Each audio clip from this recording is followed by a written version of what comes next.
Muchas gracias. Bueno, saludo primero con muchísimo gusto a nuestra secretaria estatal de Acción Juvenil, a Carolina, por supuesto a Sergio, a Iram, y desde aquí un abrazo fuerte a nuestro senador por Chihuahua. Les pediría que ustedes se lo puedan transmitir a mi gran amigo Mario Vázquez. Sé que tienen una agenda apretada. Me comentó Carolina que van a estar hoy aquí en el Senado de la República, que harán un recorrido. Después irán a la Cámara de Diputados y están planeando, entiendo, el día de mañana poder ir a la sede del Comité Ejecutivo Nacional del PAN. Yo, de manera breve, quiero compartirles dos mensajes. El primero es mi preocupación por lo que está pasando en el país, y el segundo tiene que ver con, un llamado a ustedes, a su generación, en los tiempos en los que hoy estamos viviendo. Me preocupa mucho lo que está pasando hoy en México, porque un principio básico de un régimen democrático, como el que el PAN ha ayudado a construir, es que haya equilibrio en el ejercicio del poder. El PAN luchó por décadas para que eso fuera una realidad en México. Ustedes saben, nosotros vivimos bajo un régimen de corte autoritario durante aproximadamente 70 años. Es decir, vivimos un país en donde las elecciones prácticamente no contaban, en donde siempre ganaba el mismo partido político, absolutamente todo. O sea, para que ustedes se den una idea, el PAN se fundó en 1939. Tuvieron que pasar 50 años, fíjense, 50 años, de 1939 hasta 1989, para que por primera vez hubiera un gobernador que no fuera del partido oficial. O sea, durante esos 50 años, siempre, todas las veces ganaba el candidato o la candidata del PRI, invariablemente. Durante esos 50 años y mucho tiempo más, tuvieron mayoría absoluta en las dos cámaras. Tenían un control total y absoluto de la Cámara de Senadores y de la Cámara de Diputados, y controlaban absolutamente todas las legislaturas de los estados. Fíjense, tuvo que pasar ¿cuánto tiempo? Hasta 1997, nada más échenle cuentas. O sea, de 89... prácticamente otros 10 años para que por primera vez ese partido político no tuviera la mayoría en una de las cámaras, que fue la Cámara de Diputados, pero la seguía teniendo en el Senado y la seguía teniendo prácticamente en todas las legislaturas de los estados. Ya vivimos un régimen como esos, en donde un solo partido lo controla absolutamente todo. Durante esa época el Poder Judicial estaba completamente subordinado al Ejecutivo. Es decir, los jueces hacían lo que decía el presidente de la República, me refiero al Poder Judicial Federal, y en los estados los jueces hacían lo que decían los gobernadores. Los gobernadores decidían quiénes eran los magistrados del tribunal, claro, todo simulado, porque claro que las constituciones decían otra cosa, decían que será el pueblo el que elija a los diputados y los diputados van a determinar quiénes son, por ejemplo, magistrados del Tribunal Superior de Justicia de cada estado. Lo mismo a nivel federal, en teoría el pueblo elegía al presidente de la República, a los senadores, y entonces el presidente mandaba una terna y el Senado elegía a los ministros de la Corte, pero en la realidad era un solo partido encabezado por una persona que era el presidente de la República, que tenía el control total. Y el PAN luchó durante décadas. Ustedes nada más imagínense militar en un partido político fundado en 39 y que ya pasaron 49 años y no puedes ganar una gubernatura. Y no es que no las ganáramos, podíamos tener más votos, pero tenían el control de todo. No existía ni el IFE ni el INE. Y entonces era el propio gobierno el encargado de contar los votos, de vigilar las elecciones, de determinar quién era el ganador. Es decir, todo era una simulación. No vivíamos en una democracia, vivíamos en un régimen de corte autoritario. Chihuahua juega un papel fundamental en la transición hacia un régimen democrático, porque en los años 80 ocurren dos cosas en Chihuahua. Primero, las elecciones municipales a principios de los años 80, en donde gana por tal margen el PAN, en el caso de Juárez con Pancho Barrio y en el caso de la capital con don Luis H. Álvarez, gana por tanto el PAN que no tuvieron de otra más que reconocer el triunfo. Es decir, se dio cuenta el sistema que si de manera fraudulenta declaraban ganador al PRI, el pueblo de Chihuahua se iba a levantar, iban a tomar las calles y no habría manera de que estos señores pudieran gobernar. Y después viene el gran fraude electoral en 86, cuando, a pesar de que con toda claridad el PAN gana la gubernatura, pues el régimen decide no reconocerle el triunfo al PAN. Y el PAN está lleno de unas historias de verdadero heroísmo democrático que ningún otro partido político en México puede contar. Les pongo un ejemplo. En aquel entonces, ser el candidato del PAN implicaba una contienda interna, real, democrática, en donde estaba claro quién tenía derecho a votar y quien tuviera más votos era el candidato. En ese entonces compiten dos personas. Compite don Luis H. Álvarez, que era, digamos, ya una gran figura nacional. Él ya había sido candidato a presidente de la República.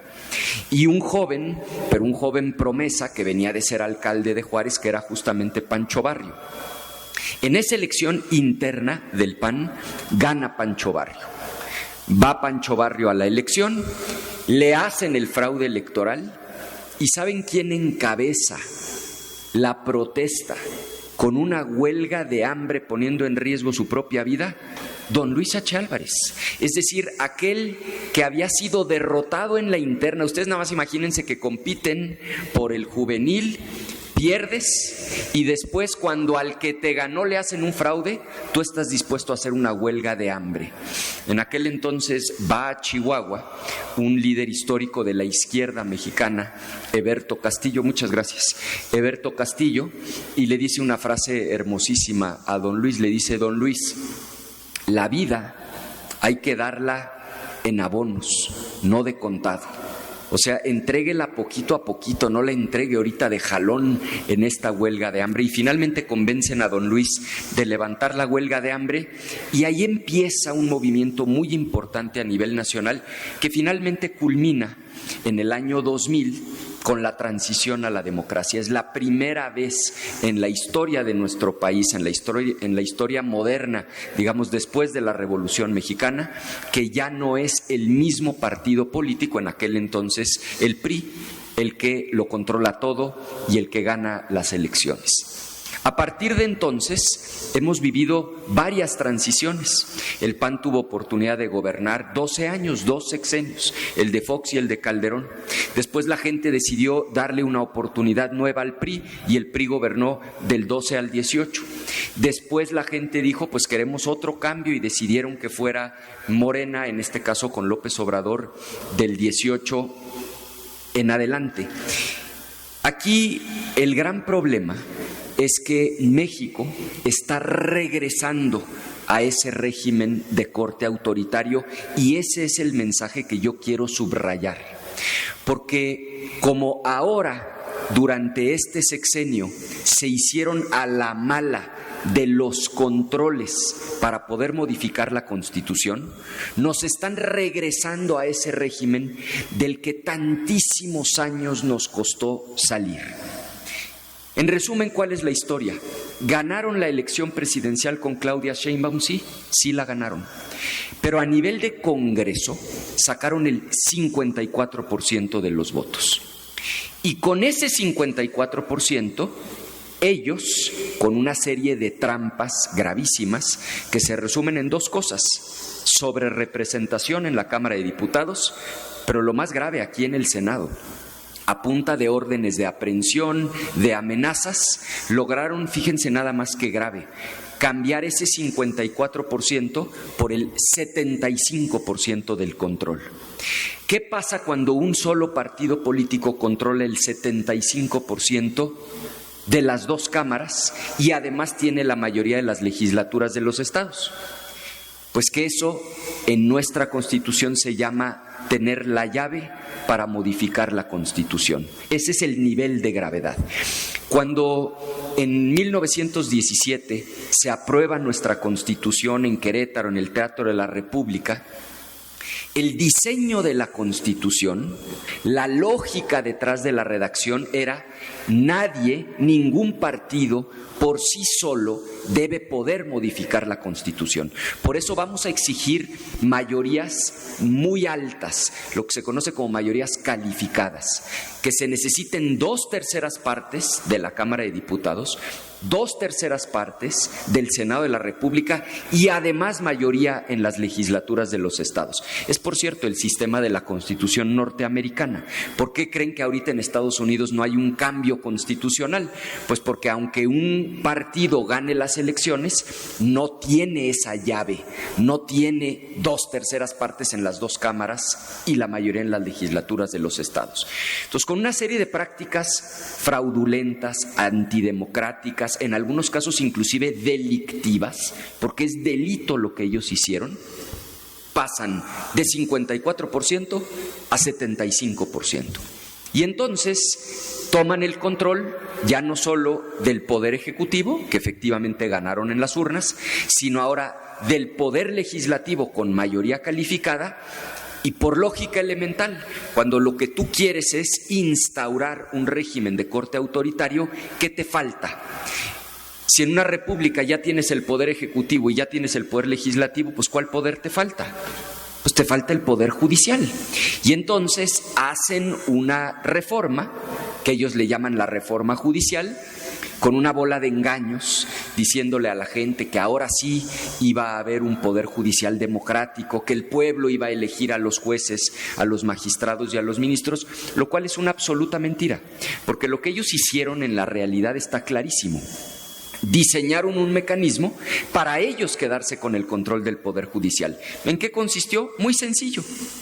Quien quisiera se podía registrar. Hasta de chiste, tenías que enseñar que tenías 8 de calificación y unas cartas de unos vecinos. Si cumplías con esos requisitos, te podías inscribir. ¿Eso significa que aparecías en la boleta?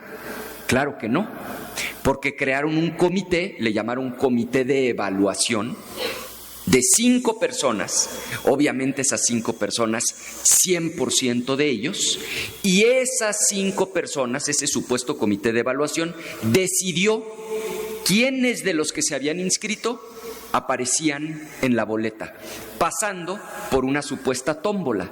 Pero el gran fraude, más que en la tómbola, está en la elección de estas 5 personas que ellos designaron. Entonces esas 5 personas decidieron por 130 millones de mexicanas y mexicanos, porque a la hora que ellos definieron quién aparecía en la boleta, pues ya quién salió a votar ese domingo se volvía irrelevante. Por eso, en lo personal, decidí no ir a votar, porque eso era una farsa. Tú leías los nombres y era la gente que ellos ya habían seleccionado. Entonces, claro, nos querían usar para que nosotros nos formáramos, votáramos y dijeran: ya ven, pues si hasta ustedes votaron, ¿de qué se quejan? Ustedes eligieron a ese Poder Judicial, ustedes fueron parte de ese proceso. Por eso yo en lo personal dije con toda claridad que bajo ninguna circunstancia, por ningún motivo, iba yo a prestarme a esa farsa, a ese fraude. Tomaron pues el control del Poder Judicial. Hoy tienen un control como el que tuvo en su momento el régimen autoritario durante 70 años. Los 9 ministras y ministros de la Suprema Corte son de ellos. Y ya se apropiaron de todo el Tribunal de Disciplina. Fíjense, eso no existía. Se inventan un tribunal. Porque claro, cuando tienes miles de jueces de distrito y magistrados de circuito, pues siempre existe el riesgo de que un juez de distrito no quiera obedecer y dicte la sentencia como él cree que es lo correcto. Entonces dijeron: vamos a crear una cosa que se llama Tribunal de Disciplina. Es un tribunal de 5 personas que tiene el poder, fíjense nada más, para destituir a cualquier juez o magistrado en el país. Obviamente los 5 del tribunal son de ellos. No solo eso, además de destituirlos, Pueden darle vista al Ministerio Público para que les inicien un procedimiento penal, lo cual, como saben, puede terminar en que los metan a la cárcel, y pueden además darle vista a la Cámara de Diputados, que también controlan, para que les inicien una cosa que se llama juicio político y los puedan inhabilitar hasta por 20 años para poder volver a ser servidores públicos. Entonces, cuando tienes el control de la Suprema Corte, el control del Tribunal Electoral, el Tribunal de Disciplina y la inmensa mayoría de jueces y magistrados en el país, pues tienen ahora ya, es una realidad, el control del Poder Ejecutivo, del Poder Legislativo y del Poder Judicial. Cuando se acaba la división de poderes, por definición, se acaba la República. Lo que tenemos hoy es técnicamente un régimen de corte autoritario. No porque lo digamos los del PAN, no porque lo diga la oposición, porque en los hechos ya no hay división de poderes, porque ellos controlan todo. Y no satisfechos con ello, decidieron ir por los órganos autónomos. Es decir, ¿qué tiene todo esto en común? Que quieren el control total. Ese es el común denominador, control total. Existía antes un órgano que se llamaba IFT, Instituto Federal de Telecomunicaciones, un órgano con mucho poder, porque ese órgano era el que daba y quitaba concesiones, por ejemplo, a una estación de radio, a un canal de televisión. Era el responsable, entre otras cosas, de regular los contenidos, que sí se puede transmitir, que no se puede transmitir. Había candados para que ningún partido pudiera controlar al IFT. ¿Cómo se nombraba a los comisionados del IFT? Fíjense los candados que había. Primer punto, se registraban quienes cumplieran con los requisitos. Segundo, la evaluación la hacían los órganos más independientes que tiene el país: el Banco de México, el INEGI y un órgano que ya también desaparecieron que se llamaba el INEE, es decir, el de evaluación educativa. Y una vez que ellos hacían la evaluación, entonces sí el Senado de la República votaba. Por lo tanto, los partidos no se podían quedar con el control del IFT. ¿Qué hicieron? Desaparecer el IFT. ¿Por qué? Porque lo que ellos quieren es tener el control total. Y mandan una iniciativa que llegó aquí hace un par de meses, donde a una sola persona que designa directamente la presidenta de la República le dan todas las facultades que tenía el IFT y más.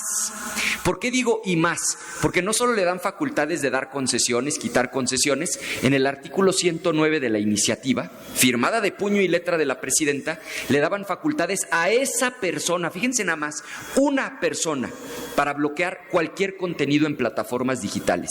No le gusta lo que estás publicando en tu cuenta de Twitter, te la podrían bloquear. Tu cuenta de TikTok, tu cuenta de Instagram, tu canal de YouTube, cualquier blog, cualquier cuestión, les daba la facultad del 109. Hemos dado la batalla. Hicimos un escándalo aquí en el Senado y logramos detener esa votación. Ahora, este lunes, o sea, hoy es viernes, este lunes inicia el periodo extraordinario y se va a retomar esa votación. Claro, nosotros lo que vamos a hacer es dar la batalla, tratar de convencer, no a ellos, porque a ellos no se les puede convencer, al pueblo de México, a la opinión pública, a la gente, a los ciudadanos, para que se genere tal presión social que ellos digan: esto va a ser demasiado costoso políticamente. ¿Cuál es en síntesis este primer mensaje que les quiero transmitir?